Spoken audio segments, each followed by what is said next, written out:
আসসালামু আলাইকুম, স্বাগত জানাচ্ছি ডিডিসি নিউজ আন্তর্জাতিক সংবাদের শুরুতেই থাকছে সংবাদ শিরোনাম। আমি এখনও ভেনেজুয়েলার প্রেসিডেন্ট, মন্তব্য নিকোলাস মাদুরোর। ট্রাম্পের কর্মকাণ্ডে বিভক্ত মার্কিনীরা।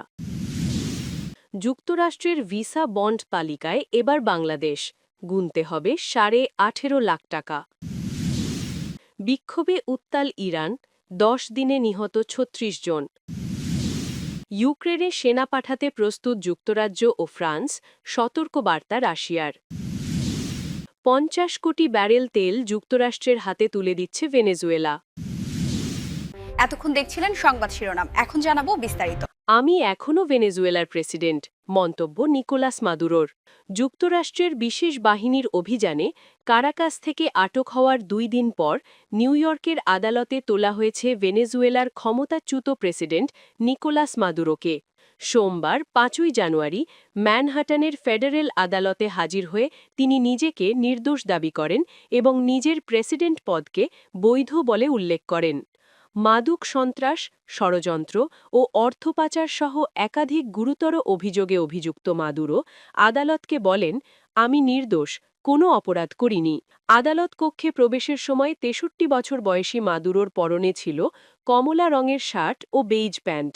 দোভাষীর মাধ্যমে তিনি জানান, গত শনিবার 3 জানুয়ারি কারাকাসে নিজ বাড়ি থেকে তাকে অপহরণ করে যুক্তরাষ্ট্রে নিয়ে আসা হয়েছে।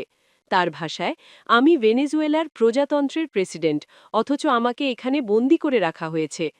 তবে আদালতে বিচারক তাকে বক্তব্য থামিয়ে কেবল নিজের নাম বলতে বলেন এবং স্পষ্ট করে জানান তার শাসনকাল এখন ইতিহাস। মাদুরোর স্ত্রী সিলিয়া ফ্লোরেসো আদালতে নিজেকে নির্দোষ দাবি করেছেন। তবে আদালত তাদের দুজনের জামিন নামঞ্জুর করে কারাগারে পাঠানোর নির্দেশ দিয়েছেন এবং পরবর্তী শুনানির তারিখ নির্ধারণ করেছেন 17 মার্চ। অন্যদিকে ভেনেজুয়েলার রাজধানী কারাকাসে মাদুরোর সমর্থনে হাজার হাজার মানুষ বিক্ষোভ মিছিল করেছে। সেখানে মাদুরোর সাবেক ডেপুটি ডেলসি রদ্রিগেজ অন্তর্বর্তীকালীন প্রেসিডেন্ট হিসাবে শপথ নিয়েছেন। উল্লেখ্য, গত শনিবার ভোরে মার্কিন কমান্ডোরা বিমান হামলা ও নৌবাহিনীর সহায়তায় কারাকাসে এক শ্বাসরুদ্ধকর অভিযান চালিয়ে মাদুরো দম্পতিকে আটক করে। এই অভিযানের পর মার্কিন প্রেসিডেন্ট ডোনাল্ড ট্রাম্প ঘোষণা করেছেন, এখন থেকে ভেনেজুয়েলার নিয়ন্ত্রণ যুক্তরাষ্ট্রের হাতে থাকবে। বিশেষ করে দেশটির বিশাল তেল সম্পদের ওপর পূর্ণ নিয়ন্ত্রণ নেওয়ার পরিকল্পনা করছে ওয়াশিংটন। ট্রাম্প স্পষ্ট করে দিয়েছেন যে আগামী মাসে ভেনেজুয়েলায় কোনো নির্বাচনের সম্ভাবনা নেই। এনবিসি নিউজকে দেওয়া এক সাক্ষাৎকারে তিনি বলেন, আগে দেশটিকে ঠিক করতে হবে, এখন ভোট দেওয়ার মতো পরিস্থিতি নেই। ভেনেজুয়েলার এই রাজনৈতিক পটপরিবর্তনে বিশ্ববাজারে বড় প্রভাব পড়েছে। সোমবার 5 জানুয়ারি মার্কিন তেল কোম্পানি শেভরন, এক্সন মোবিল ও কনোপো ফিলিপসের শেয়ারের দাম বাড়ার পাশাপাশি ডাউ জোন্স ও লন্ডনের FTSE 100 সূচক রেকর্ড উচ্চতায় পৌঁছেছে। তবে বিশ্লেষকরা এই পরিস্থিতি নিয়ে শঙ্কিত। সাবেক মার্কিন দূত ব্রায়ান নারাঞ্জো সতর্ক করেছেন, ডেলসি রদ্রিগেজের ক্ষমতা দখল নিরঙ্কুশ নয়, কারণ দিওস্তাদো কাবেও এবং জর্জ রদ্রিগেজের মতো নেতারা যে কোনো সময় তাকে সরিয়ে দিতে পারেন। এদিকে ট্রাম্পের এই আগ্রাসী নীতি কেবল ভেনেজুয়েলাতেই সীমাবদ্ধ থাকছে না। তিনি ইতিমধ্যে ইঙ্গিত দিয়েছেন যে কিউবা এবং ডেনমার্কের অংশ গ্রিনল্যান্ডের নিয়ন্ত্রণও যুক্তরাষ্ট্র নিতে পারে। তবে আন্তর্জাতিক ক্রাইসিস গ্রুপের বিশেষজ্ঞরা বলছেন, ট্রাম্পের এই পদক্ষেপ আন্তর্জাতিক আইনের চরম লঙ্ঘন। কারাকাসের অভিযানে অন্তত 32 জন কিউবান নিহত হয়েছে বলে দাবি করেছে হাভানা। যদিও মার্কিন প্রতিরক্ষা সচিব পিট হেগসেথ জানিয়েছেন, তাদের কোনো সদস্যের মৃত্যু হয়নি। ট্রাম্পের কর্মকাণ্ডে বিভক্ত মার্কিনীরা। সামরিক অভিযান চালিয়ে ভেনেজুয়েলার প্রেসিডেন্ট নিকোলাস মাদুরো ও তার স্ত্রীকে তুলে নিয়ে আসার ঘটনায় প্রায় সমানভাবে পক্ষে বিপক্ষে বিভক্ত হয়ে পড়েছেন মার্কিনীরা। এক জনমত জরিপে এ তথ্য উঠে এসেছে। সোমবার রয়টার্স বা ইপসস প্রকাশিত জরিপে দেখা গেছে, 33% মার্কিনী মাদুরোকে ধরে নিয়ে আসার পক্ষে মত দিয়েছেন। তবে তাদের চেয়ে 1% বেশি, অর্থাৎ 34% বিপক্ষে মত দেন, আর নিজেদের অবস্থান নিশ্চিত করেননি 32% মানুষ। Al Jazeera, NDTV. মার্কিন প্রেসিডেন্ট ডোনাল্ড ট্রাম্পের দলের রিপাবলিকান পার্টির সমর্থকরা ভেনেজুয়েলায় মার্কিন অভিযানের পক্ষে বেশি মত দিয়েছেন। দেশটিতে মার্কিন অভিযানের পক্ষে যারা মত দিয়েছেন তাদের মধ্যে ৬৫% রিপাবলিকান, ১১% ডেমোক্র্যাট এবং ২৩% কোনো দলের সমর্থক নন। মাদুরোকে ধরে নিয়ে আসার পর এখন ভেনেজুয়েলা কে শাসন করবে তা নিয়ে এক জনমত জরিপে দেখা গেছে ওয়াশিংটন দেশটি পরিচালনা করুক এটা বেশিরভাগ মার্কিনই চান না। জরিপ অনুযায়ী যুক্তরাষ্ট্রের ৪৩% মানুষ চান না কারাকাসে নতুন সরকার গঠিত হওয়ার আগ পর্যন্ত ওয়াশিংটন ভেনেজুয়েলাকে শাসন করুক। তবে এক্ষেত্রে ৩৪% সমর্থন করেন আর ২০% নিশ্চিত নন। ফলাফল বলছে যুক্তরাষ্ট্রের নাগরিকরা ভেনেজুয়েলায় মার্কিন সৈন্য মোতায়েনের পক্ষে নন। ৪৮% মানুষ সেনা মোতায়েনের বিরোধী এবং ৩০% সমর্থন করেন। এমনকি বেশিরভাগ মার্কিনই ট্রাম্প প্রশাসনের ভেনেজুয়েলার তেল ক্ষেত্রগুলোর নিয়ন্ত্রণ নেওয়ারও বিরোধী। এ সংক্রান্ত জরিপে ৪৬% তেল ক্ষেত্র নিয়ন্ত্রণ নেওয়ার বিপক্ষে এবং ৩০% পক্ষে মত দিয়েছেন। যুক্তরাষ্ট্র ল্যাটিন আমেরিকার দেশটিতে অতিরিক্ত হস্তক্ষেপ করবে কিনা তা নিয়ে জরিপে অংশগ্রহণ করা ৭২% মার্কিনই উদ্বেগ বা খুবই উদ্বেগ প্রকাশ করেছেন। মাদুরোকে তুলে নিয়ে যাওয়ার পর ট্রাম্প বলেছেন যুক্তরাষ্ট্র ভেনেজুয়েলাকে চালাবে, যদিও তার প্রশাসনের কর্মকর্তারা এই সম্ভাবনা কম বলে জানাচ্ছেন। ভেনেজুয়েলার অন্তর্বর্তী প্রেসিডেন্ট যদি ওয়াশিংটনের সঙ্গে সহায়তা না করেন তবে দেশটিতে আবারও সামরিক অভিযানের হুমকি দিয়ে রেখেছেন ট্রাম্প। ভেনেজুয়েলা থেকে তুলে নিয়ে যাওয়ার পর সোমবার মাদুরোকে প্রথমবারের মতো যুক্তরাষ্ট্রের আদালতে উপস্থিত করা হয়েছে। তার বিরুদ্ধে মাদক সন্ত্রাস এবং মাদক পাচার ও অস্ত্র রাখার অভিযোগ আনা হয়েছে। মাদুরোর স্ত্রী সিলিয়া ফ্লোরেসো, তার পুত্র নিকোলাস এর্নেস্তো মাদুরাগুয়েরা এবং আরও ৩ জনের বিরুদ্ধে একই অভিযোগ আনা হয়েছে। যদি তারা দোষী সাব্যস্ত হন তবে আজীবন কারাদণ্ড হতে পারে। মাদুরো তার বিরুদ্ধে আনা সব অভিযোগ অস্বীকার করেছেন এবং নিজেকে অপহরণের শিকার এবং একজন ভালো মানুষ হিসাবে দাবি করেছেন। তিনি বলেছেন, আমি এখনও আমার দেশের প্রেসিডেন্ট। যুক্তরাষ্ট্রের ভিসা বন্ড তালিকায় এবার বাংলাদেশ, গুনতে হবে $18.৫ লাখ। যুক্তরাষ্ট্রের প্রবেশের আবেদনের ক্ষেত্রে যেসব দেশের নাগরিকদের অবশ্যই $১৫,০০০ পর্যন্ত ভিসা বন্ড বা জামানত দিতে হবে সে তালিকায় প্রায় ৩ গুণ বাড়িয়েছে ট্রাম্প প্রশাসন।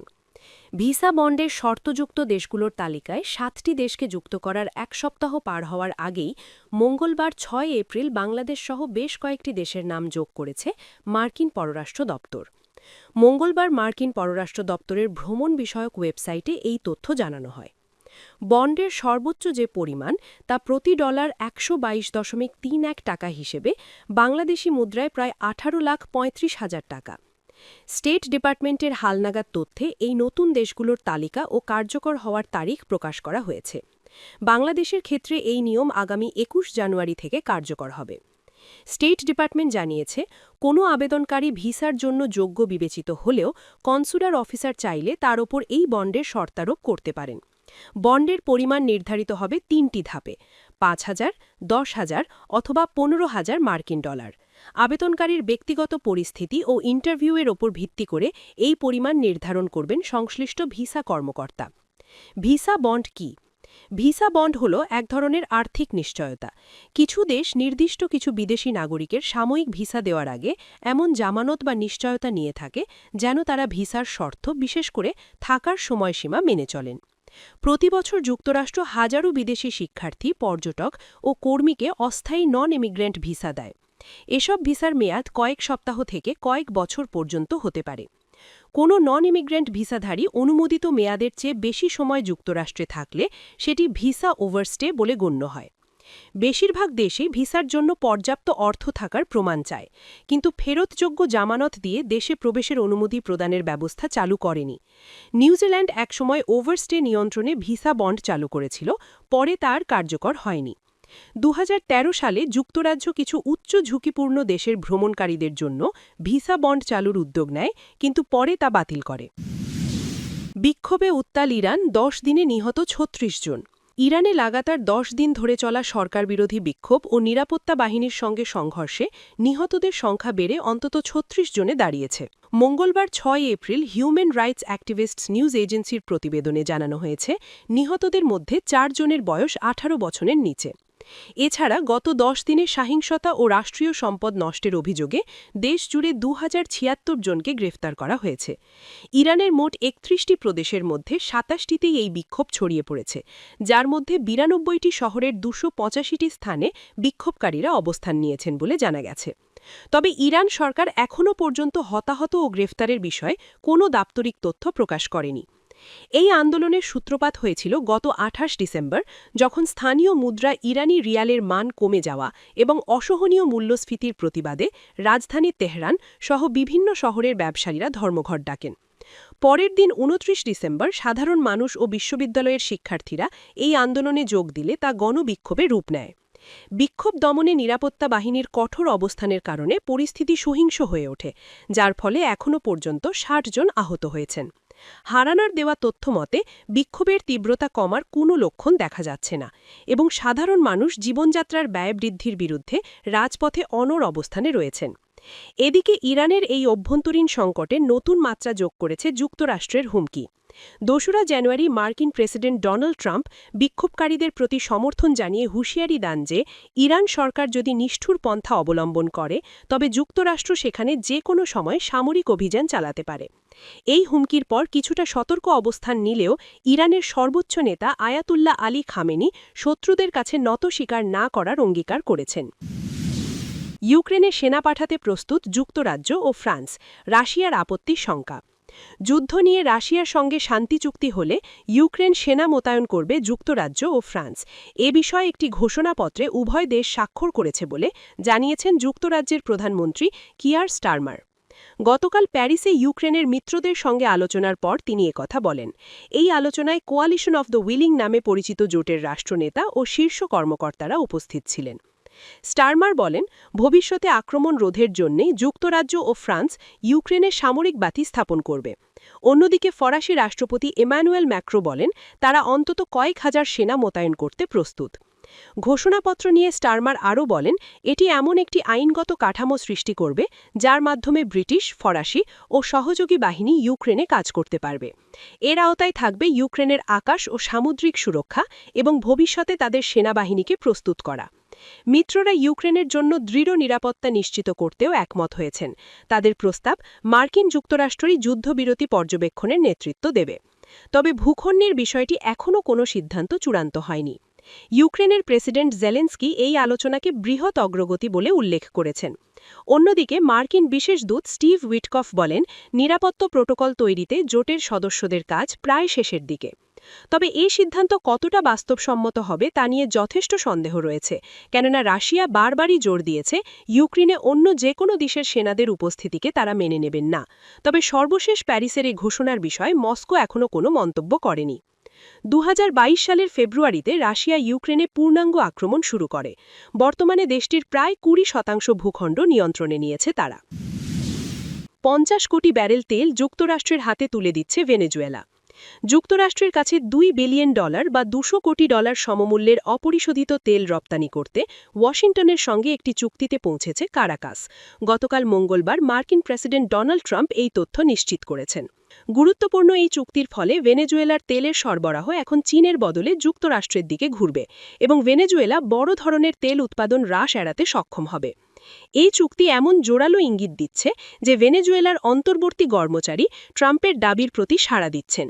ট্রাম্পের দাবি ছিল, হয় মার্কিন তেল কোম্পানিগুলোর জন্য দেশটিতে ব্যবসার সুযোগ উন্মুক্ত করতে হবে, নয় সামরিক হস্তক্ষেপের ঝুঁকি নিতে হবে। ট্রাম্পের আরোপিত রপ্তানি নিষেধাজ্ঞার কারণে গত ডিসেম্বরের মাঝামাঝি থেকে ভেনেজুয়েলার লাখ লাখ ব্যারেল তেল বিভিন্ন ট্যাঙ্কার ও স্টোরেজ ট্যাঙ্কে আটকা পড়েছিল। এগুলো সাহিত্যীকরণ করতে পারছিল না দেশটি। ভেনেজুয়েলার প্রেসিডেন্ট নিকোলা মাদুরোর সরকারের ওপর মার্কিন চাপ বৃদ্ধির অংশ ছিল এই অবরোধ। গত শনিবার মার্কিন বিশেষ শক্তি মাদুরোকে তুলে নেওয়ার মধ্য দিয়ে এ উত্তেজনা চূড়ান্ত রূপ নেয়। ভেনেজুয়েলার শীর্ষ কর্মকর্তারা প্রেসিডেন্টকে তুলে নেওয়ার এই ঘটনাকে অপহরণ বলে আখ্যায়িত করেছেন এবং মার্কিন যুক্তরাষ্ট্রের বিরুদ্ধে তাদের দেশের বিশাল তেল সম্পদ চুরি করার চেষ্টার অভিযোগ তুলেছেন।